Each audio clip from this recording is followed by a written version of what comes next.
তোমরা যারা 5 ওয়াক্ত নামাজ পড়ো এবং তোমরা যারা পড়ো না, তোমরা যারা ভেবে নিয়েছো যে সিগারেট খেলে মুসলমান থাকা যায়, মদ খেলে মুসলমান থাকা যায়, সুদ খেয়ে মুসলমান থাকা যায়, মিথ্যা বলে মুসলমান থাকা যায়, ঘুষ খেয়ে মুসলমান থাকা যায়, মারামারি করে মুসলমান থাকা যায়, আরেকজনের স্ত্রী আরেকজনের মেয়ে ওদের সাথে জানা ব্যভিচারে লিপ্ত হয়ে মুসলমান থাকা যায়।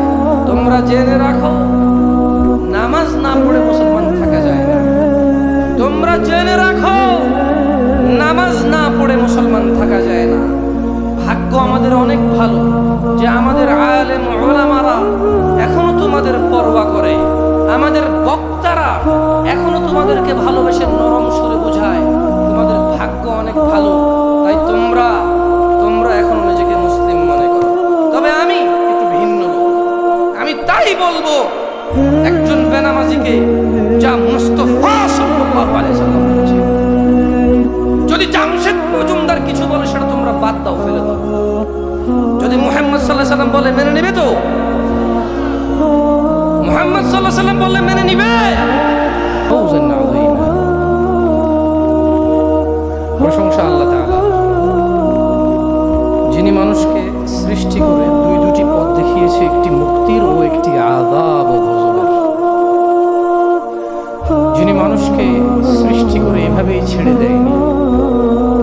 মানুষের জন্য স্নেহময়ী মা, বটবৃক্ষের মতো ছায়াদাতা পিতা, আত্মীয় স্বজন ও পৃথিবীতে বেঁচে থাকার নানা সহজ উপকরণ যে এই পৃথিবীতে প্রেরণ করেছে। আমরা সবাই বলি আলহামদুলিল্লাহ।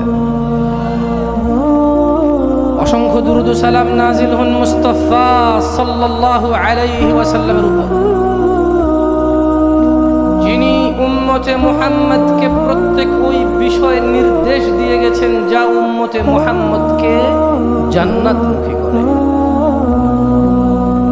যিনি এই পৃথিবীর মানুষকে প্রত্যেক ওই বিষয়ে সতর্কের নির্দেশ দিয়েছেন যা মানুষকে জাহান্নামমুখী করে। অসংখ্য দুরূদ ও সালাম নাজিল হন ওই মুস্তাফা সাল্লাল্লাহু আলাইহি ওয়াসাল্লামের উপর, যার উম্মত হিসেবে আমরা একত্রিত হয়েছি এই মাঠে। অসংখ্য দুরূদ ও সালাম নাজিল হন হাসান ও হুসাইনের নানার উপর, ফাতিমাতুয যোহরা রাদিয়াল্লাহু তাআলা আনহার আব্বার উপর, আলী রাদিয়াল্লাহু আনহুর শ্বশুরের উপর। অসংখ্য দুরূদ ও সালাম নাজিল হন এই পৃথিবীর শত শত উম্মতে মুহাম্মাদি যারা মুহাম্মদ সাল্লাল্লাহু আলাইহি ওয়াসাল্লামের অপমানে জীবন দিতে প্রস্তুত এবং ওনার সুনামে জীবনকে নিয়োজিত করতে প্রস্তুত। অসংখ্য দুরূদ ও সালাম নাজিল হন ওই নবীর উপর যিনি রাহমাতাল লিল আলামিন, যিনি ইমামুল আম্বিয়া ইমামুল মুরসালিন। আল্লাহুম্মা সাল্লি আলাইহি আল্লাহুম্মা বারিক আলাইহি। প্রশংসা কার? সাতক্ষীরাবাসী। কে যিনি আসমান থেকে বৃষ্টি দিয়ে পৃথিবীর জমিনকে উর্বর করে ফসল ফলানোর মতো উপযোগী করে? কে যিনি আমাদের জিহ্বা দিয়েছে স্বাদ গ্রহণের? কে যিনি পেট দিয়েছে খাবার দাবার স্টোরেজ করার? কে যার কাছে আমরা প্রত্যাবর্তন করব? তিনি কে? তিনি কে যার ইবাদতে কোনো শরীক নেই? তিনি কে যিনি আমাদের সবকিছুর হিসাব নিতে সক্ষম? আলহামদুলিল্লাহ। কলারোয়াবাসী, খুব বেশি একটা গুছালো কথা আমি বলতে পারি না। প্রত্যেক মাহফিলে আমি দেখি অতিথিরা খুব সুন্দর করে, যারা মাহফিলের আয়োজন করে তাদেরকে খুব সুন্দর করে সম্বর্ধনা দেয়। তো আমার ওই বিষয়ে একটু জ্ঞান কম। আমি মাহফিল শুরু করলে আল্লাহর আয়াত পড়ে আল্লাহর প্রতি শুকরিয়া আদায় করে রাসূলের প্রতি দুরূদ করে শুরু করে দেয়। তাই মাহফিল যারা কষ্ট করে আয়োজন করে তাদের ব্যাপারে তেমন কিছুই আমার বলা হয়ে ওঠে না। গত পুরো বছর ওয়াজ করেছি, এভাবেই ছিল। নিজের কাছে একটু লজ্জা লাগছে, তাই যদিও আমি গুছিয়ে বলতে পারবো না, তবে যারা দিন প্রচারে অক্লান্ত পরিশ্রম করে, যারা মানুষকে দ্বীন শিখাতে, দ্বীনের কথা শোনাতে অক্লান্ত পরিশ্রম করে এই ধরনের একটা আয়োজন করে অজপাড়া গায়ে, আল্লাহ তাদের উপর রহমত করেন। তাদের ওই দাওয়াতে যারা বিভিন্ন গ্রাম অঞ্চল থেকে এসে উপস্থিত হয় ইসলামের দাওয়াত নিতে, আল্লাহ তাদের উপর রহমত করেন। এটা ভিন্ন কথা, মাহফিল কমিটির অনেকেই মানুষকে ধর্ম শিখাতে চায়, নিজে শিখতে চায় না। এটা ভিন্ন কথা, মাহফিল কমিটি নামাজ নিয়ে ওয়াজ করতে বলে নিজে ঈশান নামাজ পড়ে না, কে আসছে কে যায় নাই, কে আসে নাই সেটার খেয়ালে ব্যস্ত থাকে। এটা ভিন্ন কথা, মাহফিল কমিটি চায় পৃথিবীর সবাই ভালো হয়ে যাক, ওনার দাঁড়িয়ে রাখার দরকার নেই। এটা ভিন্ন কথা, মাহফিল কমিটি চায় সবাই সুদ ঘুষ ছেড়ে দেখ, ওনার নাপিতের দোকান চলুক, লোনের বিজনেস চলুক। এটা ভিন্ন কথা, মাহফিলের প্রধান অতিথি, প্রধান বক্তাকে নিয়ে আসবে পৃথিবীর সবচেয়ে পরিচিত মানুষকে, এই আশায় মাহফিল করে। এটা ভিন্ন কথা, মাহফিল কমিটি কিছু কিছু, সব না, আমি জানি না কে এরকম, তবে এরকম হতেও পারে। আমার কয়েক জায়গায় গিয়ে ফিল হয়েছে, অনুভব হয়েছে যে মাহফিল কমিটি মনে হয় অধিকাংশ যারা আছে কমিটিতে অধিকাংশই বেনামাজি। আফসোস, আফসোস, মানুষ সুদ ঘুষ, গালিগালাজ, জানা ব্যভিচার, নেশাকে যতটা নোংরা মনে করেছে, নামাজ ত্যাগকে এর চেয়ে অনেক অনেক নরমাল ব্যাপার মনে করে নিয়েছে। আফসোস লাগে তখন যখন দেখি মুসলিম সমাজে মুসলিমের সামনে বক্তব্য দিতে এসে এই এলাকার জুমা মসজিদগুলো ফুল হয়ে যায়, আসরের সময় খালি দেখা যায়। আফসোস লাগে যখন বাপ মুসলমান, মা মুসলমান, নিজে মুসলমান, থাকি মুসলমানের পাড়ায়, সপ্তাহে গরুর গোশত না খেলে নিজেকে দরিদ্র মনে হয়। মুসলমান হিসেবে গরু খাওয়া হালাল, শুকর খাওয়া হারাম, এতটুকু বুঝি। নামাজ ত্যাগ করলে ইসলাম ওই ব্যক্তির মধ্যে থাকে না, ও ব্যক্তি মুনাফিকে রূপান্তরিত হয়ে কুফরে নিমজ্জিত হয়। এই অনুভূতি হারিয়ে গেছে, এই জন্য আফসোস লাগে। আফসোস লাগে আল্লাহ তাআলা এই দ্বীনে ইসলামের 5টি স্তম্ভের আল্লাহকে সাক্ষ্য দেওয়ার পর দ্বিতীয় স্তম্ভ, দ্বিতীয় পিলার এবং খুঁটি, যার উপরে ইসলাম দাঁড়িয়ে আছে, দ্বীন মুসলিম দাঁড়িয়ে থাকবে, সেটাকেই নামাজ করেছে। আফসোস লাগে যখন 98% জন লোক ফজরে ঘুমে থাকে। আফসোস লাগে যখন এ পাড়ায় একটা মসজিদে নামাজ পড়ার ধরন একরকম, তাই ও পাড়ায় আরেকটা মসজিদ হয়। এই নিয়ে চায়ের দোকানে খোঁচাখুচি হয় যে এতগুলো মসজিদ দিয়ে করবে কি, অথচ 10 বছরে যাদের উপরে সালাত ফরজ হয়ে যায়, তাদের সবাই যদি মসজিদে আসতো, এরকম আরো 3টা মসজিদ তর্ক ছাড়া আপোষই করা লাগে, অথবা এই মসজিদটা 5 তলায় রূপান্তরিত করতে হতো। আফসোস লাগে মানুষ ওয়াজ শুনে নিজেকে মুসলিম মনে করে, ওয়াজ করে নিজেকে মুসলিম মনে করে, নামাজ পড়ে নিজেকে মুসলিম মনে করতে হবে। বেশিরভাগ মানুষের অনুভূতি নষ্ট হয়ে গেছে, আমি নিজেকে বাদ দিচ্ছি না, এই কাতার থেকে আমি নিজেকে বাদ দিচ্ছি না, আমার পরিবারকে বাদ দিচ্ছি না, আমার পাড়া প্রতিবেশী আত্মীয় স্বজনকে বাদ দিচ্ছি না। আমি বলতে চাই না যে চিটংয়ে আমার পাড়া, আমার ঘর অনেক নামাজি, কলারুয়া এসেছি সব বেনামাজি, আমি এরকম বলতে চাই। আমার কথা এভাবে নেবেন না কলারুয়াবাসী। আমি বলতে চাই বেনামাজির যে পরিসংখ্যান আমি আপনাকে বলছি, তা আমি আমার ঘর আর আমার গ্রামের থেকে বলছি। আর হ্যাঁ, আমি মনে করি বাংলাদেশের সব জায়গায় আমি ভুল হয়ে থাকলে আল্লাহ আমাকে ক্ষমা করুন। আপনার নামাজি মানুষ, আল্লাহ আপনাকে শুনে রাখো, কলারুয়ার মানুষ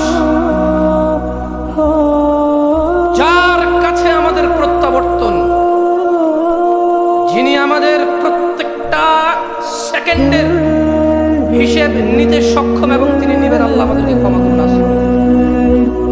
তিনি বলছেন, কুল লিইবাদিয়া আল্লাযীনা আমানু ইউকিমুস সালাতা ওয়া ইউনফিকু মিম্মা রাযাকনাহুম সিররান ওয়া আলানিয়াহ মিন ক্বাবলি আন ইয়াতিয়া ইয়াওমুন লা বাইউন ফীহি ওয়া লা খিলাল। ও মুহাম্মদ সাল্লাল্লাহু আলাইহি ওয়াসাল্লাম, উম্মতে মুহাম্মাদি কারা? আমরা উম্মতে মুহাম্মাদি, আমরা সবাইকে উম্মতে মুহাম্মাদি। আমরা সবাই কি উম্মতে মুহাম্মাদি? তাহলে শুনে রাখো উম্মতে মুহাম্মাদি সাল্লাল্লাহু আলাইহি ওয়াসাল্লাম, তোমাদের প্রতিপালক, আমাদের প্রতিপালক, আরশে আযীমের মালিক, বিচার দিবসের মালিক, অন্তর্যামী, মানুষের রাজ্জাক, মানুষের নিরাপত্তা দানকারী, তিনি ওনার হাবিব সাল্লাল্লাহু আলাইহি ওয়াসাল্লামকে বলছেন, কুল, ও উম্মতে মুহাম্মদ, জেনে রাখো তোমাদের রব, তোমাদের প্রিয় মুস্তাফা সাল্লাল্লাহু আলাইহি ওয়াসাল্লামকে বলছেন, কুল, বলে দিন, লিইবাদিয়াল্লাযীনা আমানু, বলে দিন আমার বান্দাদের মধ্যে যারা ঈমান এনেছে, ইউকিমুস সালাতা ওয়া ইউনফিকু মিম্মা রাযাকনাহুম সিররান ওয়া আলানিয়া, এদেরকে বলে দিন যারা ঈমান নিয়ে এসেছে সালাত কায়েম করতে বলে দিন, এবং আমি রব তাদেরকে যে রিজিক দিয়েছি সেখান থেকে ব্যয় করতে বলুন, গোপনে ও প্রকাশ্যে। আল্লাহ তাআলা ওনার মুহাম্মদ হাবিব সাল্লাল্লাহু আলাইহি সাল্লামকে বলছেন, এদেরকে বলে দিন, যদি ঈমান আর সত্য দাবি করো তাহলে সালাত প্রতিষ্ঠিত করো, নামাজ কায়েম করো এবং দান করো প্রকাশ্যে, যেটা মানুষের চোখে আসে তবে মানুষ দেখিয়ে নয়। দান করো গোপনে, যেটা মানুষের চোখে আসে না। কতদিন পূর্বে? দান করো প্রকাশ্যে গোপনে, নামাজ কায়েম করো ওই দিন আসার আগে, যেই দিন কোনো বেচা কিনা থাকবে না, বন্ধুত্ব থাকবে না। ইয়া শিবাব, যুবক তোমার বন্ধু বৃদ্ধে উপনীত হয়েছে, একজন সরকারি চাকরি থেকে রিটায়ার্ড হয়েছে, আরেকজন গ্রামের কৃষক বন্ধু শহর থেকে চলে আসবে, কারণ গ্রামে তার কৃষক বন্ধু আছে। যুবক সাতক্ষীরা সদরে পড়বে না, কলারুয়া প্রাইমারিতে পড়বে, কেন? ওর বন্ধু বান্ধব সব এখানে। ঢাকা যেতে চাচ্ছে না, কেন? সাতক্ষীরা সদরে ওর বেড়ে ওঠা, ওখানেই ওর স্কুল কলেজের বন্ধু বান্ধব। জেনে নাও উম্মতে মুহাম্মদ সাল্লাল্লাহু আলাইহি ওয়াসাল্লাম, ও রবের বান্দা যারা তোমরা নিজেকে স্বীকৃতি দিচ্ছ এবং আত্মসমর্পণ করেছো, যিনি আসমান ও জমিনের প্রতিপালক, ওনার কাছে তোমাদের রব বলছে সালাত কায়েম করো, দান সাদাকা করো গোপনে ও প্রকাশ্যে। ওই দিন আসার আগে, যেই দিন বেচা কিনা চলবে না, যেই দিন কারো বন্ধুত্ব থাকবে না, তোমাদের রব বলছে ওয়াকিমুস সালাতা ওয়া আতুজ যাকাত ওয়ামা তুকদ্দিমু লিআনফুসিকুম মিন খায়রিন তাজিদুহু ইনদাল্লাহ ইন্নাল্লাহা বিমা তা'মালুনা বাসীর। আর তোমরা সালাত প্রতিষ্ঠা করো ও যাকাত প্রদান করো, আর তোমরা সালাত প্রতিষ্ঠা করো ও যাকাত দাও, এবং তোমরা উত্তম কাজের যা কিছু নিজেদের জন্য পেশ করবে, আল্লাহর কাছে তা তোমরা পাবে। তোমরা কি আল্লাহর কাছে ভালো কিছু পেতে চাও না? আপনারা আল্লাহর কাছে ভালো কিছু পেতে চান? ভালো কিছুর মধ্যে আল্লাহ এখানে দুটো জিনিস উল্লেখ করেন। এক, সালাত কায়েম করতে, মানে 5 ওয়াক্ত নামাজ পড়তে বলতে, এটা ভালো, এটা আল্লাহর কাছে পাওয়া যাবে। 2, যিনি স্বার্থ সমর্থ রাখে, অর্থবিত্ত আছে, তিনি বছর শেষে ওনার কি কি সম্পদ রয়েছে যেটা যাকাতের আওতায় এসেছে, সেটা উনি যাকাত প্রদান করে দেবে। আল্লাহ তাআলা বলছেন যে খায়রুন তাজিদুহু ইনদাল্লাহ, আল্লাহর কাছে তোমরা তোমাদের এই ভালোগুলো পাবা। ইন্নাল্লাহা বিমা তা'মালুনা বাসীর, নিশ্চয়ই তোমরা যা কিছু করো আল্লাহ তা সম্যক দ্রষ্টা, তিনি সবকিছু দেখে। তোমরা যাই করো তিনি দেখে। এই ওয়াজকে কেন্দ্র করে আজকে যে ছেলেরা তাদের বান্ধবীদের সাথে দেখা করতে আসছে, উনি এটা জানে। ওখানে বাজারে চটপটি ফুচকার দোকানের মধ্যে যেই মেয়ে এবং যেই ছেলে, বহুদিনের ইচ্ছা দেখা করার হয়নি, আজকে সারা রাত লাইট জ্বলবে, মানুষ আসবে হাজার হাজার, কেউ কাউকে সন্দেহ করবে না। আল্লাহ এটা দেখে। ইন্নাল্লাহা সামিউন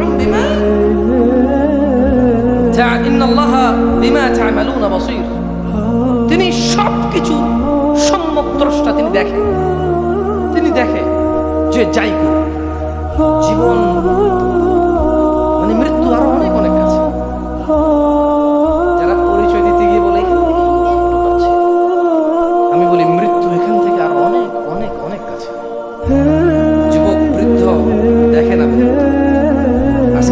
নামাজ সালাত না পড়ে হুজুরের ওয়াজ শুনতে আসছে তাদেরকে বলে রাখি, আমি জামশেদ মজুমদারের যতটুকু সামান্য জ্ঞান, ওটাকে জ্ঞান বলা যায় না, যতটুকু জানি অল্প শিখতেছি, পুরো হুঁশের মধ্যে বলতেছি, আমি আমার পুরো জিম্মেদারি নিয়ে বলতেছি।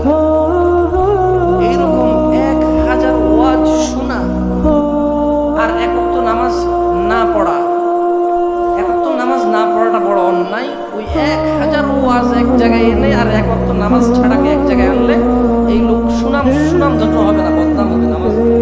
নামাজের ঘাটতি হবে, কিসের ঘাটতি হবে না? যদি এরকম হয় দূর দূরান্ত থেকে এসে ওয়াজ শুনে চলে যাবে, হুজুরকে অনেক মানুষ দেখেন, যদি ব্যাপারটা ওয়াজ শোনাতে সীমাবদ্ধ হয় তাহলে ওয়াজ করা দরকার নেই। যদি ব্যাপারটা এরকম হয় যে ওয়াজ শুনে শিখবো তাহলে দরকার আছে।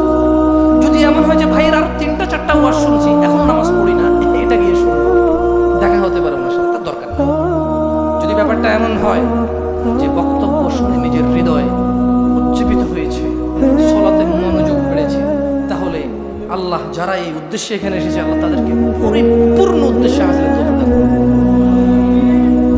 শোনো, তোমরা যারা 5 ওয়াক্ত নামাজ পড়ো এবং তোমরা যারা পড়ো না, তোমরা যারা ভেবে নিয়েছো যে সিগারেট খেলে মুসলমান থাকা যায়, মদ খেলে মুসলমান থাকা যায়, সুদ খেয়ে মুসলমান থাকা যায়, মিথ্যা বলে মুসলমান থাকা যায়, ঘুষ খেয়ে মুসলমান থাকা যায়, মারামারি করে মুসলমান থাকা যায়, আরেকজনের স্ত্রী আরেকজনের মেয়ে ওদের সাথে জানা ব্যভিচারে লিপ্ত হয়ে মুসলমান থাকা যায়, তোমরা জেনে রাখো নামাজ না পড়ে মুসলমান থাকা যায় না। তোমরা জেনে রাখো নামাজ না পড়ে মুসলমান থাকা যায় না। ভাগ্য আমাদের অনেক ভালো যে আমাদের আলেম ওলামারা এখনো তোমাদের পরোয়া করে, আমাদের বক্তারা এখনো তোমাদেরকে ভালোবেসে নরম সুরে বোঝায়। তোমাদের ভাগ্য অনেক ভালো, তাই তোমরা এখনো নিজেকে মুসলিম মনে করো। তবে আমি একটু ভিন্ন, আমি তাই বলবো একজন বেনামাজিকে যা মুস্তাফা সাল্লাল্লাহু আলাইহি ওয়াসাল্লাম বলেছে, যদি জামশেদ মজুমদার কিছু বলে সেটা তোমরা বাদ দাও, ফেলে দাও। যদি মুহাম্মদ সাল্লাল্লাহু আলাইহি ওয়াসাল্লাম বলে মেনে নেবে তো? মুহাম্মদ সাল্লাল্লাহু আলাইহি ওয়াসাল্লাম বললে মেনে নিবে? পর্দার আড়ালের মা বোনদেরকেও দৃষ্টি আকর্ষণ করে বলবো, আন মুআয বিন জাবাল রাদিয়াল্লাহু আনহু قال رسول الله صلى الله عليه وسلم ألا أخبرك برأس الأمر كله وعموده وذروة سنامه।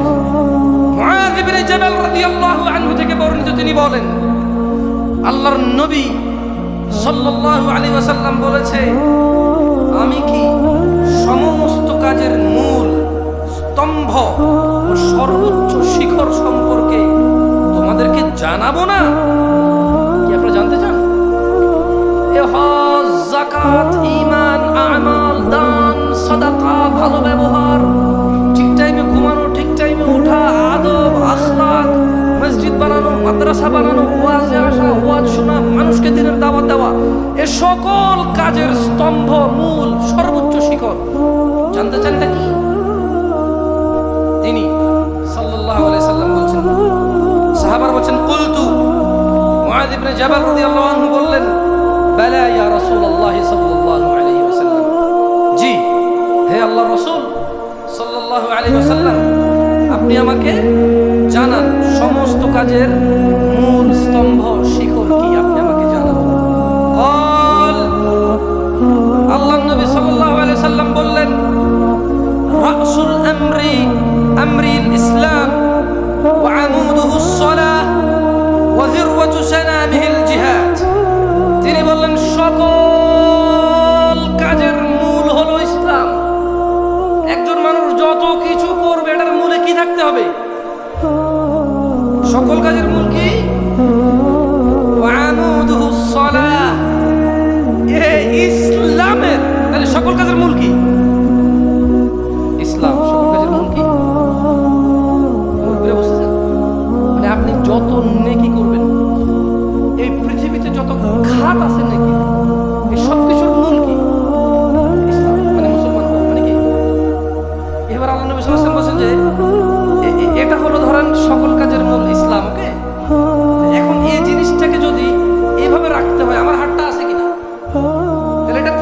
আছে কিনা? আচ্ছা, এই মাইক্রোফোন গুলো থাকার জন্য এটা খুঁটি কিনা? এখানে কটা মাইক্রোফোন? 1 2 3 4 5 6 7 এটা সহ করে 10টা। এখানে 10টা মাইক্রোফোন। কটা মাইক্রোফোন? এই 10টা মাইক্রোফোন একটা খুঁটির মধ্যে লাগানো আছে। তাহলে 10টা মাইক্রোফোন কয়টা খুঁটিতে লাগানো আছে? আল্লাহ নবী সাল্লাল্লাহু আলাইহি ওয়াসাল্লাম বলেছেন যে সকল কাজের মূল হচ্ছে ইসলাম। ওয়া আমুদুহুস সালাহ, এই ইসলামের স্তম্ভ যেটার মধ্যে ইসলাম থাকে এটা হচ্ছে কি? নামাজ। তাহলে আপনি বুঝতেছেন, যার নামাজ নাই তার ইসলামের স্তম্ভই নাই। যার যাকাত ফরজ নাই তার ইসলামের কি নাই? স্তম্ভ নেই। যার হজ ফরজ কিন্তু করে না তার কি নেই? স্তম্ভ নেই। যার রোজা, রমাদান মাসের রোজা ফরজ কিন্তু এমনি এমনি রাখলো না, পেটে খিদা লেগে যাবে, শরীর নষ্ট হয়ে যাবে, মায়ের আদরের সন্তান, এলাকার বড় ব্যবসায়ী, উনি খিদার জ্বালা সহ্য করতে পারে না। যার রমাদান মাসে সওম নাই তার কি নাই? স্তম্ভ নেই। তার কি নেই? যাই হোক, মুআয ইবনে জাবাল রাদিয়াল্লাহু আনহু যেভাবে বলছে সেভাবেই বলি। তিনি বলছেন ওয়া আমুদুহুস সালাহ, সকল কাজের মূল হচ্ছে ইসলাম, আর এই ইসলামের খুঁটি হচ্ছে নামাজ। ওয়া যিরওয়াতু সানামিহিল জিহাদ, এবং এই ইসলামের সর্বোচ্চ শিখর হচ্ছে আল্লাহর রাস্তায় জিহাদ করা। عن أبي هريرة رضي الله عنه قال سمعت رسول الله صلى الله عليه وسلم يقول, আবু হুরায়রা রাদিয়াল্লাহু আনহু থেকে বর্ণিত, তিনি বলেন রাসূল সাল্লাল্লাহু আলাইহি ওয়াসাল্লাম বলেন, রাসূল সাল্লাল্লাহু আলাইহি ওয়াসাল্লাম থেকে তিনি বলতে শুনেছেন, ইন্না আউওয়ালা মা ইউহাসাবু বিহিল আবদু ইয়াউমাল কিয়ামাতি মিন আমালিহিস সালাহ, নিশ্চয়ই কিয়ামতের দিনে বান্দার সব কাজের হিসেবের মধ্যে সবার আগে হিসেব নেওয়া হবে কিসের? মাশাআল্লাহ, আপনারা সবাই জানেন এটা। ফজরে সবাইকে দেখতে পাবো তো ইনশাআল্লাহ? না, আমি পাবো না ইনশাআল্লাহ, আমি চলে যাব। ইমাম আর মুয়াজ্জিন দেখতে পেলে আল্লাহ দেখতে পেলে হলো। আমরা কিন্তু এখানে ওই যে মারহাবা কেল্লা বাবা বলতে আসি না, তাহলে বুঝে শুনে জবাব দিতে হবে। ঠিক আছে? মানে বক্তা কিছু বললেই ওর সাথে সাড়া দিতে হবে না, আগে বুঝতে হবে, তারপরে হ্যাঁ অথবা না বলতে। মানে আপনি আমার দাওয়াত দিয়ে নিয়ে আসছেন, যা খুশি বলবো আপনি হ্যাঁ হ্যাঁ মিলাবেন, না না মিলাবেন, এইটা বাড়াবাড়ি। এটা কি? এখানে যেই থাকুক, এই স্টেজে যেই থাকুক, সে নিজ যোগ্যতায় আসে না। আল্লাহর কথা বলে, আল্লাহর দ্বীনের কথা বলে, মানুষকে ডাকে, আল্লাহর কথা বলবে, আনে, আল্লাহ তাকে নিয়ে আসে। তাই সে যদি এমন কিছু বলে যেটা আল্লাহর বিরোধী হয়, রাসূল সাল্লাল্লাহু আলাইহি ওয়াসাল্লামের বিরোধী হয়, ওর হার সাথে হা মেলানো যাবে না। ঠিক কিনা? দেখছেন আপনারা আমার হাল করতেছেন। বাদ দিতে হবে। প্রথম কথা হলো রাতের 12টা পর্যন্ত ওয়াজ করা বাদ দিতে হবে। দ্বিতীয় কথা হলো ঠিক কিনা জিজ্ঞেস করা বাদ দিতে হবে, কারণ খুব অবাক লাগে আসলে। যাই হোক, এটা হয়তো একটা ট্রেন্ড, খারাপ কিছু। ধরেন আপনি আমাকে নিয়ে আসলেন চট্টগ্রাম থেকে, ভাই আমাদেরকে দিন শিখান। এবার আমি একটা মাসলা বললাম বা মাসাইল বললাম, মাসলা মাসাইল বলার পর এটা ঠিক না ঠিক স্বীকৃতি নিলাম আপনার থেকে, তো আমাকে কেন নিয়ে আসছেন? মূল ফতোয়া যদি আপনি দিতে হয় যে ঠিক বা ঠিক বলে, আমার কাছে বুঝতে পারেননি। আমি আসলাম চিটাগাং থেকে, এসে অলরেডি বাংলাদেশে ঝামেলা চলতেছে এমন একটা বিষয়ে কথা বললাম। কথা বলে বলছো ঠিক কেন, আপনি বলেছো ঠিক। এখন আপনি আমাকে নিয়ে আসলেন যে ভাই আমাদের, আমি এসে বললাম ঠিক কিনা, আপনি যখন ঠিক বলছেন তখন আমি মেনে নিলাম। তাহলে কি আমাকে আপনি ঠিক বলে সিদ্ধান্ত দিয়েছেন নাকি আমি আপনাকে সিদ্ধান্ত দিয়েছি? এই জায়গায় আমার কিছু কনফিউশন আছে, এই জন্য আমি বেশিটা ঠিক কিনা জিজ্ঞেস করি না। কথা বলতে আসছি আল্লাহর জন্য, আপনার কাছে ঠিক লাগবে বা ঠিক লাগবে অত জানার বিষয় না। বলছেন এসে কথা বলেন, বলতেছি বলবেন না, কি আসে যায় কি বলেন? বাংলাদেশে এখন শেখ হাসিনা সরকার মাইরা ফেলানো তো সহজ না। শুনছি একজন একটা মৃত্যু 14 জনের মাসে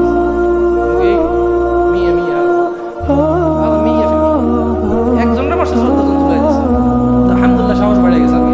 আমার একজনের বললে 20 জন তুলে যাবে, আর কি দেশে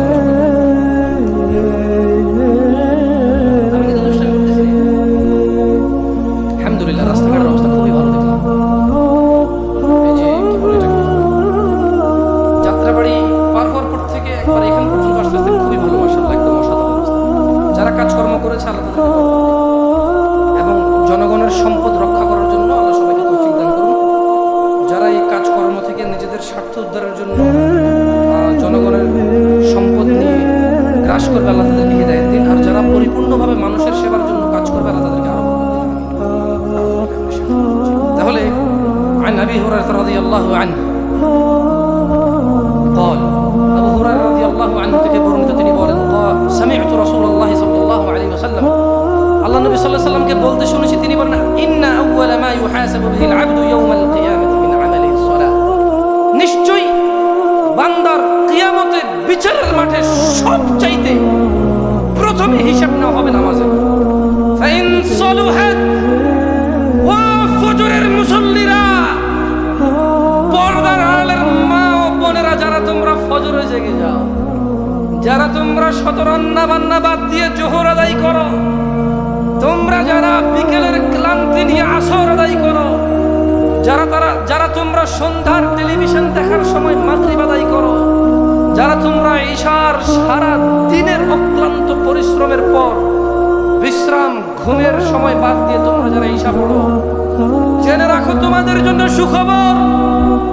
কলারওয়ার পুরুষরা, যারা তোমরা 8টা বাজে ডিউটি আছে মনে করেও ফজরে জাগো, যারা তোমরা চাকরি নেওয়ার সময় চিন্তা করে নাও যে জোহর পড়তে সময় দিবে কিনা, যারা তোমরা দিন মজুর নিজে নিজে কাজ করো, জোহরের সময় মনে করে 1 ঘন্টা গেলে যাবে কি আর ইনকাম হবে, আল্লাহ যা রিজিকে রেখেছে চলে আসবে, জোহরের নামাজ যারা তোমরা যাও, যারা তোমরা আসরের আড্ডায় মেতে না উঠে বাইতুল্লাহ মসজিদের দিকে যাও, জেনে রাখো তোমরা মাগরিব ও ঈশা আদায়কারীরা, তোমাদের জন্য সুখবর। তোমাদের প্যারে হাবিব মুস্তাফা সাল্লাল্লাহু আলাইহি সাল্লাম বলেছে নিশ্চয়ই মানুষের প্রথম হিসাব হবে নামাজের। ফাইন সালুহাত ফাকাদ আফলাহা ওয়া আনজাহা, যদি নিয়মিতভাবে ঠিকমতো নামাজ আদায় করে যে সে নাজাত পাবে ও সফলকাম হবে। যে ব্যক্তি দিনে 17 রাকাত নামাজের পরোয়া করে, যেই ব্যক্তি দিনে 17 রাকাত নামাজ আদায় করে, আল্লাহর নবী বলছে ফাইন সালুহাত, যে 5 ওয়াক্ত নামাজকে ঠিকঠাক রাখে, দুনিয়া একদিকে, সিডর একদিকে, বন্যা একদিকে, রাজনৈতিক মিটিং একদিকে, বাবা মায়ের মৃত্যু একদিকে, ছেলে সন্তানের মৃত্যু একদিকে, ছেলে সন্তান জন্ম হওয়া একদিকে, চাকরির ইন্টারভিউ একদিকে, বিদেশ যাওয়া একদিকে, বিমানের সময় একদিকে। ফাইন সালুহাত, যেই দিনে 5 বার 17 রাকাত নামাজের ঠিকঠাক বন্দোবস্ত করে, ফাকাদ আফলাহা ওয়া আনজাহা, সে সফল হবে, সে নাজাত পাবে। সুবহানাল্লাহ। ওয়াইন ফাসাদাত, আর যে নামাজ নষ্ট করে, যে রাত 2টায় ঘুমায়, মোবাইল দেখে, 12টায় ঘুমায়, ক্লান্ত হয়ে ফজরে ওঠে না, জোহরে কাজ, আসরে ক্লান্তি, মাগরিবে আড্ডা, ঈশায় আবার কাজ, যে 5 ওয়াক্ত 17 রাকাত নামাজ নষ্ট করে, যুবক বৃদ্ধ, মহিলা পুরুষ, এবং কি হিজল তমাল, তার প্রতিও সালাত ফরজ, তার প্রতিও ঈমান ফরজ, তার প্রতিও সামর্থ্যবান হলে যাকাত ফরজ। ইসলামী শরীয়ত শুধু পাগল আর নাবালক বালেগ বুঝদার হওয়া পর্যন্ত, ঘুমন্ত অজ্ঞান ব্যক্তি জাগ্রত বা হুঁশে আসা পর্যন্ত, এই 3 ব্যক্তি বাদে লিঙ্গ নেই, বয়স নেই, যুবক বৃদ্ধ সিস্টেম নেই ইসলামে, সবার উপরে নামাজ ফরজ। ওয়াইন ফাসাদাত, আর যে 5 ওয়াক্ত নামাজকে নষ্ট করলো, ফাকাদ খাবা ওয়া খাসার, সে ব্যর্থ হবে, বিপর্যস্ত হবে। ফজরের আরামের ঘুম অগ্নিকাণ্ডে রূপান্তরিত হবে, যোহরের কর্মব্যস্ততা আগুন তাকে ঘিরে নেবে, আসরের আড্ডা, মাগরিবের আড্ডা তাকে জ্বলন্ত অগ্নিকাণ্ডে নিক্ষিপ্ত করবে, এশার সালাত ত্যাগকারী তাকে ওই আড্ডা, ওই কর্মব্যস্ততা, ওই খামখেয়ালি, ওই উদাসীনতা তাকে জাহান্নামে নিক্ষিপ্ত করবে। যাই হোক, কলারওয়ার মানুষ, বড় চিন্তায় ছিলাম কি বিষয়ে এখানে লেকচার করব। পরে দেখতে পেলাম যে মাশাআল্লাহ এদিকে শিরক বিদআত নেই। মাশাআল্লাহ বড় খুশি হলাম জেনে। তবে কলারওয়াবাসী জেনে রাখো, খালি মাজারে সিজদাদের শিরিক হয় তা না, খালি মাজারে সিজদাদের শিরিক হয় তা না, খালি আল্লাহ ব্যতীত অন্য কারো কাছে ছেলে সন্তান চাইলে শিরিক হয় তা না, নামাজ ত্যাগ করো এক ধরনের শিরিক।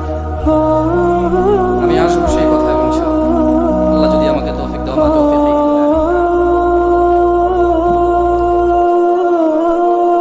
আমরা কারা কারা আল্লাহর বান্দা, প্রিয় বান্দা হতে চাই? প্রিয় বান্দা হতে চাই?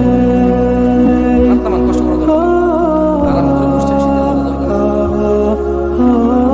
আচ্ছা, আসলে এগুলো কথার আন্দাজ, কারা কারা হতে চান কি ঠিক না, চলে আসে কি করবো বলেন। এই দেশের 8 বছর আগে নিজের ভিতরে কষ্ট করতেছে, আগে এরকম ছিল না, খালি বলে চলে যেত কে ঠিক কে বেঠিক।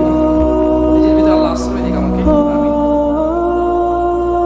জেনে রাখো কলারওয়াবাসী, পুরুষ ও মহিলা, যুবক ও বৃদ্ধ, যুবতী ও বৃদ্ধা,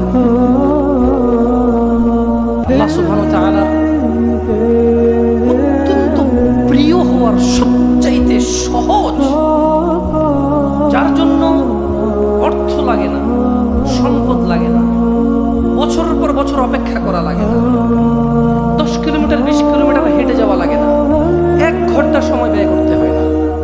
সব চাইতে সহজ, সব চাইতে উন্নত, সব চাইতে উত্তম মাধ্যম হচ্ছে সালাত, নামাজ।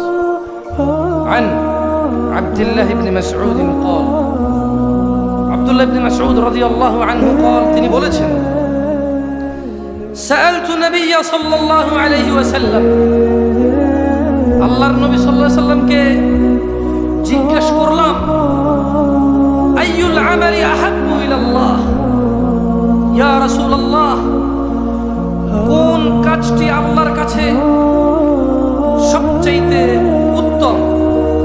قال, আল্লাহর নবী সাল্লাল্লাহু আলাইহি ওয়াসাল্লাম বললেন as-salatu ala waqtiha। ও আব্দুল্লাহ ইবনে মাসউদ, আল্লাহর কাছে সবচেয়ে প্রিয় কাজ, প্রিয় আমল হচ্ছে তুমি ওয়াক্ত মতো নামাজ পড়বে। আমরা কি ওয়াক্ত মতো নামাজ পড়ি? আল্লাহ আমাদের পড়ার তৌফিক দান। এখানে কি এমন কেউ আছে যার গুনাহ নাই? এখানে কি আমরা এমন কেউ এটা বলতে সক্ষম যে আমাদের গুনাহ নেই? আমরা পুত পবিত্র, আমরা অন্যায় মুক্ত, আমাদের মধ্যে কেউ নেই। জেনে রাখো কলারওয়াবাসী, তোমার আমার গুনাহের কাফফারার জন্য সালাত সবচাইতে সহজ ও উন্নত মাধ্যম। عن أبي هريرة رضي الله عنه, আবু হুরায়রা রাদিয়াল্লাহু আনহু থেকে বর্ণিত أنه سمع رسول الله صلى الله عليه وسلم يقول, তিনি আল্লাহর রাসূল সাল্লাল্লাহু আলাইহি ওয়াসাল্লাম থেকে বলতে শুনেছেন أرأيتم لو أن نهرا بباب أحدكم يغتسل فيه كل يوم 5 ما تقول ذلك يبقي من درنه؟ قالوا لا يبقي من درنه شيئا। قال فذلك مثل الصلوات الخمس يمحو الله به الخطايا। আবু হুরায়রা রাদিয়াল্লাহু আনহু থেকে বর্ণিত, তিনি বলেন রাসূল সাল্লাল্লাহু আলাইহি ওয়াসাল্লাম থেকে তিনি বলতে শুনেছেন, বলো তো, যদি তোমাদের কারো বাড়ির সামনে দিয়ে একটি নদী থাকে আর সে তাতে প্রতিদিন 5 বার গোসল করে, তাহলে কি তার গায়ে কোনো ময়লা থাকবে? তারা সাহাবারা বললেন, না ইয়া রাসূলুল্লাহ, যদি কেউ কারো বাড়ির সামনের নদীতে দিনে 5 বার গোসল করে তার গায়ে কোনো ময়লা থাকবে না। রাসূল সাল্লাল্লাহু আলাইহি ওয়াসাল্লাম বললেন, 5 ওয়াক্ত নামাজের উদাহরণ হচ্ছে ঠিক ওই রকম, যদি কেউ দিনে 5 ওয়াক্ত নামাজ পড়ে তার গুনাহ সমূহ মিটিয়ে দেয় 5 ওয়াক্ত নামাজ। চেষ্টা করো। আমার যুবক ভাইয়েরা, বৃদ্ধ ভাইয়েরা, আমার যুবতী বোনেরা, বৃদ্ধা বোনেরা, আপনারা নিজেদেরকে 5 ওয়াক্ত নামাজের মধ্যে পবিত্র করার চেষ্টা করুন। ওয়াল্লাহি এই পৃথিবীর সব কিছুর বিনিময় 1 ওয়াক্ত সালাতের চাইতে দামি নয়। এই পৃথিবীর সব চাইতে জঘন্যতর, জঘন্য অপরাধের অন্যতম একটা অপরাধ হচ্ছে নামাজ ত্যাগ করা। যদিও আজকাল বাপই শরম পায় না ছেলের সামনে নামাজ ত্যাগ করে। যদিও আজ 2022 সাল,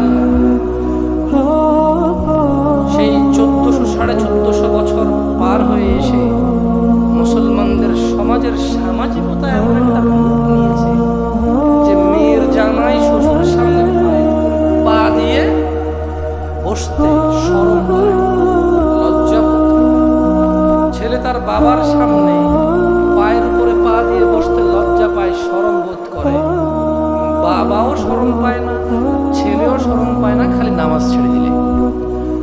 অথচ পৃথিবীর জঘন্যতম অপরাধ ঈমান আনার পর দ্বিতীয় রকমে সালাত, যার কোনো পরোয়াই আমাদের মুসলিম সমাজে এখন আমরা দেখতে পাই না। অথচ এই দেশের মানুষ আমরা সম্মান পাওয়ার জন্য, মর্যাদা পাওয়ার জন্য মারহাবা মারহাবা, আমার অমুক ভাই এই মর্যাদা 10 ব্যাগ সিমেন্ট দিয়েছে, মারহাবা সুবহানাল্লাহ, মর্যাদা বৃদ্ধির জন্য কত কিছু করে। স্কুল, মাদ্রাসা, কল কারখানা, রাস্তা, কালভার্ট, নিজের চরিত্রটাকে ভালো রাখার জন্য 30 বছর যুবক বিয়ে করে নিয়ে, কিন্তু কোনো অবৈধ কাজও সে লিপ্ত হয়নি। মাশাআল্লাহ। কেন? তার ইজ্জত তার কাছে, তার মান সম্মান তার কাছে অনেক বড়, সেটা অনুভব করে। এবং এলাকায় তার ভালো সুনাম আছে যে না, সে কোনো মহিলা কেলেঙ্কারিতে নেই। বয়স 30 বছর, এর চেয়ে ভদ্র নম্র আমাদের গ্রামে দেখতে নেই। ওই ভদ্র ছেলেটাই নামাজ পড়ে। একজন মানুষ যেই সমাজে নামাজ না পড়ে ভদ্র থাকতে পারে, সেই সমাজে নামাজের কি প্রয়োজন? যেই সমাজে নামাজ না পড়ে মেয়ে বিয়ে দেওয়া যায়, ছেলে বিয়ে করানো যায়, সেই সমাজে নামাজের কতটুকু গুরুত্ব থাকবে? যেখানে অর্থই সবকিছুর মূল, মানুষ মর্যাদা বৃদ্ধি করার জন্য হত্যা পর্যন্ত করে। একজন এখান দিয়ে যাচ্ছে, বড় কেউ, সে বললো আমি গেলাম, সালাম দিল না কেন, ওকে ধরে নিয়ে পিটা। সে কি দেখে না নাকি তার অমুক কাজ সিগনেচার করার দরকার নাই, শুধু মর্যাদা সম্মানের জন্য? অথচ আন আবি হুরায়রা রাদিয়াল্লাহু আনহু, আবু হুরায়রা রাদিয়াল্লাহু আনহু থেকে বর্ণিত, তিনি বলেন আন্না রাসূলুল্লাহ সাল্লাল্লাহু আলাইহি ওয়াসাল্লাম قال, আল্লাহ রাসূল সাল্লাল্লাহু আলাইহি ওয়াসাল্লাম বলেছেন, আলা আদুল্লুকুম আলা মা ইয়ামহু আল্লাহু বিহিল খাতায়া ওয়া ইয়ারফাউ বিহি দারাজাত। আমি কি তোমাদের বলবো না আল্লাহ তাআলা কি দিয়ে গুনাহ মুছে দেন এবং মানুষের মর্যাদা বাড়িয়ে দেন? শুনবেন? ক্বালু বালা ইয়া রাসূলুল্লাহ সাল্লাল্লাহু আলাইহি ওয়াসাল্লাম। সাহাবারা বলেন, ইয়া রাসূলুল্লাহ, আপনি আমাদেরকে বলেন কি দিয়ে আমাদের গুনাহ ক্ষমা হয়ে যাবে, আমাদের মর্যাদা বৃদ্ধি পাবে? ক্বাল আল-ইসবাগুল উযুই আলাল মাকারিহ। তিনি বললেন, কষ্ট হওয়া সত্ত্বেও পরিপূর্ণরূপে ভালোভাবে ওযু করা। ঠান্ডা, এই যে ঠান্ডার দিন প্রচুর কষ্ট হবে ওযু করতে। যুবকরা তোমরা বুঝবা না, কারণ তোমাদেরকে মসজিদে পাওয়া যায় না। মুরব্বিদেরকে জিজ্ঞাসা করো, পানি ধরলে মনে যেন হাত কেটে যায় না। শীতকালে শহরে অনেক ফ্যাসিলিটিস আছে, যে হিটার, গরম করা। অনেকের ছেলের বউরা মাশাআল্লাহ আল্লাহ ওদেরকে কবুল করেন। আল্লাহ ওই সব ছেলের বউদেরকে তাদের ঘরে আল্লাহ নিয়ামত দান করুন, যারা তাদের শ্বশুর শাশুড়িকে একটু শীতকালে গরম পানি করে দেয়, একটু খাওয়া দাওয়া ঠিক করে দেয়। আল্লাহ ওদেরকে, ওদের উপর আল্লাহ সন্তুষ্ট হন। কিন্তু যাদের ঘরে কেউ যত্নবান নেই, তারা জানে ফজরে মানে ওযু করে শেষ করা পর্যন্ত হাত কি আছে না নাই আর বুঝে আসে না। আমি কিছু কিছু জায়গায় উত্তরবঙ্গে গিয়েছি যেখানে অনেক শীত। আমার এই বয়সে, গত বছরের কথা বলছি, নীলফামারী, আমি ফজর ওযু করছি, মুখ প্রথমবার ধুইছি, বুঝতে পারছি আমার মুখে পানি লাগছে ঠান্ডা। দ্বিতীয়বার তৃতীয়বার ধোয়ার পর আমার আর বুঝে আসতেছে না যে আমার মুখ আছে কিনা সঙ্গে। হয়ে গেছে। সুবহানাল্লাহ। তো আল্লাহ নবী সাল্লাল্লাহু আলাইহি সাল্লাম তাই বলছেন যে আমি কি তোমাদেরকে এমন কথা বলবো, এমন কিছু ইনফরমেশন দিব যেটা তোমাদের গুনাহ ক্ষমা করবে ও মর্যাদা বৃদ্ধি করবে। সাহাবারা বলল, হ্যাঁ ইয়া রাসূলুল্লাহ। তিনি বললেন সাল্লাল্লাহু আলাইহি সাল্লাম, কষ্ট হওয়া সত্ত্বেও সুন্দর করে কি করা? ওযু করা। আমার ভাইয়েরা, কারা কারা নামাজ না পড়ে মুসলমান আছেন? হাত তোলেন। এবার সব নামাজ চলেন, ঈশান নামাজ তো শেষ হয়ে গেছে, পড়তাম আপনার সাথে নামাজ। এরপরে কয়জনে বলতেন পেট খারাপ, কয়জনে বলতেন যে ওযু নাই না। যদি এরকম আপনারা কোন যে এখানে কেউ নামাজ না পড়ে মুসলমান না, নামাজ পড়ে সবাই মুসলমান এখানে আছেন, তাহলে কিন্তু ফজর পর্যন্ত দাঁড়ায় থাকবো। এবার জামাত কইরে যাবো, দেখবো কার প্যান্ট খারাপ আর কার আপনার না নাই পাঁচ ওয়াক্ত পড়েন, যে বেড়া পড়ে না এই বেড়া যদি দেখেন চিন্তা করছে যে ভাই এখান থেকে গেলে আমার শরম লাগবে না গিয়া, কারণ হুজুর রশিয়া না। এখন বলে যদি কেউ এই ওয়াজ চলা অবস্থায় উঠে যান, সে মুনাফিক, বুঝে নেবেন সে শয়তান। কেউ লজ্জা করে না। তবে আমি বলে দিচ্ছি, যার খুশি চলে যান, যার খুশি বসে থাকেন, কেউ মুনাফিক না। মাইকের আওয়াজ অনেক দূর পর্যন্ত, আপনি আরামসে দোকানে বসে বসে এখানে আসতে হবে জরুরি না। এইটা ইম্পর্টেন্ট না যে আপনি এখানে আসবেন, এটা ইম্পর্টেন্ট যে আপনি শুনবেন ভালো কথা। এটা ইম্পর্টেন্ট না যে আপনি জামশেদ পর্যন্ত থেকে শুনবেন, কিন্তু এটা ইম্পর্টেন্ট যে আপনি যারা আল্লাহর দিকে ডাকে তাদেরকে শুনবেন। এটা গুরুত্ব রাখে না যে আপনি এখানে বসবেন, এটা গুরুত্ব রাখে আপনি দিন শিখতে আসবেন যে কোনো জায়গায়, এবং আপনি তা অনুযায়ী নিজের জীবন গঠন করবেন। এটা গুরুত্ব রাখে, বুঝতে পারছেন? তাই যদি কারো পেশাব পেশাব লাগে, উজু টুজু করে লাগে, যায় সেরে আসতে পারে। সরবের কিছু নেই, কেন ঠান্ডার দিন এমনি একটু চাপ বাড়ে, আমি এটা বুঝি। কারণ গরমকালে আমি নিজেও কম যাই, ঠান্ডার দিন নিজেও বেশি। সরমের কিছু নাই। আর জানেন এদিকে কি টাইম প্রবেশ করা হয়? মাবুদ হয় বলে, তবে কিন্তু সুন্দর লাগে। বললাম আমি নিজেও শুনি অনেক সুন্দর লাগে। এইটা ভিন্ন কথা। অনেকে সুর করতে গিয়ে অনেক কথা বলে ফেলে যা আল্লাহর সাথে সম্মানজনক নয়। অনেকে টেনে সুর করে ওয়াজ করতে গিয়ে অনেক গল্প কিস্সা কাহিনী বলে, যার সাথে ইসলামের কোনো সম্পর্ক তো নেই, বরং ওগুলো বিশ্বাস করলে মানুষের ঈমান থাকবে না। এটা ভিন্ন কথা। কিন্তু টেনে যারা কথা বলে খারাপ লাগে না শুনতে, আমার ভালো লাগে। অনেকের সুর অনেক মায়াবী। তবে যদি টেনে ওয়াজ করতে বলেন তাইলে এখন ওইভাবে করতে হবে। কালকে কই ওয়াজ ছিল, পরশু কই ছিল, তরশু কই যাবো, কই থেকে আসছে, ওইটা ছাড়া আপনার টান দেওয়া যাবে না, কারণ সুর মিলে যে পারবো না। এখানে নামাজ পড়ে মুসলমান কারা আছেন? হাত তুলবেন না বলছি আর কি, তুলতে দেবো, এটা তো কয়ে দিছি। না তুললে দেখতে ভালো লাগে, তুলবেন আর কি। একবার যেটা কইছি ওইটা হয়েছে। সবাই নামাজ পড়ে মুসলমান। জুমা, ঠিক না? আলহামদুলিল্লাহ, احنا صلينا كل جمعة الجمعة إلى الجمعة। বুঝতে পারছি। এবার তখন যখন বলছি যে নামাজ না পড়ে মুসলমান কারা আছেন, কেউ হাত তোলে না, কেন সবাই জুমা পড়ে। এইবারে আসে হাত তোলার দরকার নেই, আর লজ্জা দিব না আপনাদেরকে, নিজেও লজ্জা পাবো না আপনাদের সামনে। কারণ আপনাকে যদি লজ্জা দিই, আমি নিজে লজ্জা দিই। আপনি আর আমার কাছে আসবেন না, আমাকে ডাকবেন না, তাই লজ্জা দেব না। ফজরের নামাজ না পড়ে কারা মুসলমান আছে? যোহর, আসর, মাগরিব, ইশা, এগুলো না পড়ে যারা মুসলমান আছে, আচ্ছা একটা কাজ করি, আপনারা কি নিজের মতে মানে নিজে নিজেকে মুসলমান বলতে চান, নাকি মুহাম্মদ সাল্লাল্লাহু আলাইহি সাল্লাম যাকে মুসলমান বলছে ওই মুসলমান হতে চান? কোনটা বুঝেননি? একটা অপশন হচ্ছে আপনি বললেন যে আমি মুসলমান। এইবারে মুসলমানের মানে কি, মুসলমানিত্ব কি জানার দরকার নাকি তো আমি মুসলমান। একটা হচ্ছে এটা, আরেকটা হচ্ছে যে আমি মুসলমান ওইভাবে যেভাবে আল্লাহ নবী সাল্লাল্লাহু আলাইহি সাল্লাম বলছেন। কোনভাবে মুসলমান হতে চান? এদিকে আপনারা কোনভাবে মুসলমান হতে চান? তাহলে আসেন, আল্লাহ নবী কিভাবে কাদেরকে মুসলমান বলছে শুনবেন? তবে আল্লাহ সাক্ষী, আপনাদেরকে কাফের বলতে আসেনি। আল্লাহ সাক্ষী, আপনাদেরকে কাফের বলতে আসেনি। শুধু আল্লাহ নবীর কথা আপনাদেরকে শোনাইতে আসছি। আমার দৃঢ় বিশ্বাস যে আপনারা যদি মুহাম্মদ সাল্লাল্লাহু আলাইহি ওয়াসাল্লামের পক্ষ থেকে কে মুসলমান কে মুসলমান না এটা যদি ক্লিয়ার হয়ে যায়, ইনশাআল্লাহ আপনারা যেমনটা আমার নবীকে ভালোবাসেন সাল্লাল্লাহু আলাইহি সাল্লাম, ওনার অনুযায়ী মুসলমান হওয়ার চেষ্টা করবেন আমার ইনশাআল্লাহ।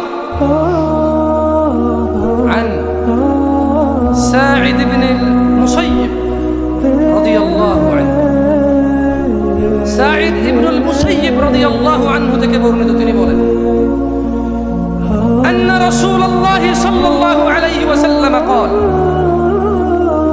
আল্লাহর নবী সাল্লাল্লাহু আলাইহি ওয়াসাল্লাম বলেছেন, বাইনানা, আল্লাহর নবী সাল্লাল্লাহু আলাইহি ওয়াসাল্লাম বলেছেন বাইনানা মানে উম্মতে মুহাম্মদ, ওয়া বাইনাল মুনাফিকিন, এবং মুনাফিক যে মিথ্যুক, মুখে মুসলমান বলে কাজে নাই, যে মুখে আল্লাহ ভীরু বলে কাজে নাই,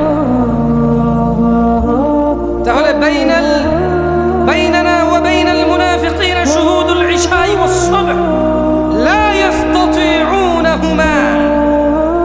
ও উম্মত মুহাম্মদ, জেনে নাও মুনাফিক আর মুসলমানের মধ্যে পার্থক্য হচ্ছে যে ফজরের নামাজ আর ঈশার নামাজে মসজিদে যায় ওটা হচ্ছে উম্মতে মুহাম্মদ, আর যেটা ফজর আর ঈশায় যায় না সেটা হচ্ছে মুনাফিক। তুমি সিদ্ধান্ত নাও, তুমি মুসলমান নিজের কথাই হবে নাকি আল্লাহর নবীর কথাই হবে? কলারওয়ার মা বোনদের সিদ্ধান্ত, কলারওয়ার দিনী ভাইদের সিদ্ধান্ত, কলারওয়ার যুবকদের একান্ত ব্যক্তিগত সিদ্ধান্ত। عن جابر رضي الله عنه, জাবের রাদিয়াল্লাহু আনহু থেকে বর্ণিত, তিনি বলেন, قال رسول الله صلى الله عليه وسلم, রাসূল সাল্লাল্লাহু আলাইহি ওয়াসাল্লাম বলেছেন, بين العبد وبين الكفر ترك الصلاة, নিশ্চয় বান্দা ও কুফরের মধ্যে পার্থক্যকারী হচ্ছে সালাহ। যেটা নামাজ পড়ে সেটা আল্লাহর বান্দা নিজেকে স্বীকৃতি দিল, যেটা নামাজ ছেড়েছে সেটা কুফরি করেছে। সিদ্ধান্ত নাও তুমি গতকাল পর্যন্ত কি আছো। এইটা পরিতাপের বিষয় নয় যে গতকাল পর্যন্ত তুমি বেনামাজি, এটা আফসোসের কারণ নয় যে আপনি গতকাল পর্যন্ত বেনামাজি, কিন্তু এইটা আফসোসের কারণ আপনি আজকে এবং আগামীকাল বেনামাজি থাকবেন। আমার ভাইয়েরা, জাবের রাদিয়াল্লাহু আনহু থেকে বর্ণিত, তিনি কি বললেন যে আল্লাহর বান্দা এবং কুফরের মধ্যে পার্থক্য কি? নামাজ, যে নামাজ ছেড়েছে সে কুফরি করেছে। এটা আমি বলিনি, আল্লাহ নবী সাল্লাল্লাহু আলাইহি ওয়াসাল্লাম বলেছে। যদি আপনাদের আপত্তি থাকে আমি অন্য কিছু নিয়ে কথা বলি না, এখানে তো তাহলে বেনামাজকে কাফের বলা হচ্ছে, বলবে যে জামশেদ ভাই কাফের পদ্ধতি চলে গেছে। আমি বলিনি, আমি বলছি এই যে আমাদের প্রিন্সিপাল সাহেব বা আমাদের আলেম মানুষ বুজুর্গ, আমি যদি ওনাকে এখন বলি যে শেখ আপনার পড়ে শোনান, উনি আরামসে আমি যা পড়ছি তাই পড়বেন, কেন আপনি পড়লে উল্টা হবে। এই আপনাদের মধ্যে একজনকে যদি এখন এসে বলে হাদিসটা পড়েন, এটাই থাকবে, তাহলে এটা জামশেদের কথা না, এটা কলারওয়ার কোনো হুজুরের কথা না, এটা চিটাগং থেকে আসা কোনো মেহমানের কথা না, এটা জাবের রাদিয়াল্লাহু আনহু থেকে বর্ণিত মুহাম্মদ সাল্লাল্লাহু আলাইহি সাল্লামের কথা। আমি কি বুঝাইতে পেরেছি আপনাদেরকে? দেখুন, যেই ব্যক্তি নামাজ পড়ে না সে মুসলমান থাকে না। আমি এটা বলে কাউকে কাফের বলতে আসি নাই, আমি বলতে চাচ্ছি আপনারা 5 ওয়াক্ত নামাজে মনোযোগী হন, নিজেদের অপরাধ নামাজের মাধ্যমে ক্ষমা করুন, ক্ষমা চেয়ে নিন, নিজেদের মর্যাদা নামাজের মাধ্যমে বৃদ্ধি করুন। যাই হোক, আমি ক্ষমা চেয়ে নেব এজন্য যে আমি বলেছিলাম যে আমি রাতে 9টার পর থেকে 10:30 পর্যন্ত সুযোগ কথা বলার, 10:30টার পরে বক্তব্য রাখতে এত ভালো লাগে না, কারণ অনেক দূর থেকে আসি। এটাও সত্য, আপনারা অনেকে শুনতে আসছেন যেহেতু অনেক দূর থেকে আসছে। সব মিলিয়ে মোটামুটি 11টার মতো বেজে যাচ্ছে। দোয়া করবেন আমার জন্য। পথঘাটে অনেক সময় নষ্ট হয় এবং আসা যাওয়ার ক্ষেত্রে অনেক অসুবিধা থাকে, দোয়া করবেন আল্লাহর কাছে। আর ইউটিউবার ভাইদেরকে বলবো, তোমরা এইভাবে যারা অ্যাড চালাও এইভাবে এসে ভিডিও করিও, এটা আমার অনুরোধ। যারা আপনারা অ্যাড না দিয়ে এভাবে ভিডিও করেন দিন প্রচারের জন্য, আপনারা আসেন, সমস্যা। আর আমার এই বছরের বক্তব্যের মধ্যে শিরিক এবং নামাজ এই দুটো বিষয়ে বক্তব্য থাকবে। ইউটিউবাররা কষ্ট করে বারবার গেলে ওয়াজ একটাই, দুইটা হবে না। আমি নিজে বলে দিচ্ছি এটা কেমন। আল্লাহ তাআলা আমাদেরকে 5 ওয়াক্ত নামাজি হওয়ার তৌফিক দান করুন। আল্লাহ তাআলা সাতক্ষীরা কলারওয়ার যুবকদেরকে কবুল করুন। ইয়া শাবাব, মুনাফিকদের ফাঁদে পা দিও না। যুবতীরা মুনাফিকদের ফাঁদে পা দিও না। তারা চায় তোমরা জানা ব্যভিচারে লিপ্ত হয়ে তোমাদের জীবন ধ্বংস করে দাও। তারা চায় তোমরা গান বাজনায় মত্ত হয়ে তোমাদের জীবন ধ্বংসের দিকে নিয়ে যাও। তারা চায় তোমরা উদাসীনতায় মগ্ন হয়ে তোমাদের আখিরাতকে ধ্বংস করে তোমাদের দুনিয়াকে প্রাধান্য দাও। তোমরা ভয় করো রবকে, ভালোবাসো সেই রবকে যিনি জান্নাত এবং জাহান্নামের মালিক। ওয়া আখির দাওয়ানা আনিল হামদুলিল্লাহি রাব্বিল আলামিন। ওয়াসসালামু আলাইকুম ওয়া রাহমাতুল্লাহি ওয়া বারাকাতুহু। সুবহানাকাল্লাহুম্মা ওয়া বিহামদিকা আশহাদু আন লা ইলাহা ইল্লা আনতা আস্তাগফিরুকা ওয়া আতুবু